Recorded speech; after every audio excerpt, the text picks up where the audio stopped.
This is Fox 26 News at 9, your Gulf Coast Weather Authority. Tomorrow is World AIDS Day, but here in Houston, one institution that was at the epicenter of the AIDS epidemic is closed. Ned Hibbert is live in Montrose with more. Ned? It's not a clinic, Melissa. It's not a community center. It's a bar.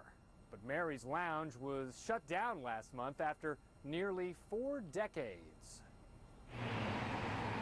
It has been a focal point of the gay and lesbian community, but since the bar owner allegedly defaulted on an agreement with the property owners, Mary's has now been boarded up, broken into, and it's falling into disrepair. Mary's was an important center of the community and of our culture here, and we miss it already. During the darker days of AIDS, holiday celebrations there mixed with activism and loss. In the 80s and into the 90s, the bar lost many patrons to HIV, which initially infected gay men primarily.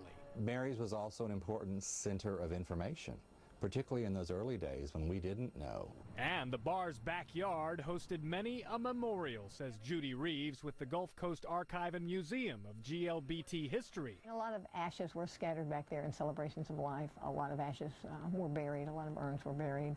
And a lot of plants were planted back there in memory of people. And it really is a beautiful space. Over the years, Mary's became something of a repository of gay and lesbian history. The bar itself covered with hundreds of laminated photos of people past and present. Now the future of some of these items is in question. David Purdy has spent the last few years documenting disappearing heritage here in Houston. It would be nice to see a few things stay.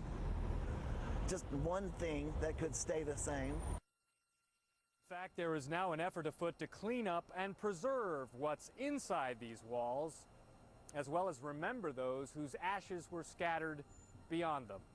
We're live tonight in Montrose. I'm Ned Hibbert, Fox 26 News.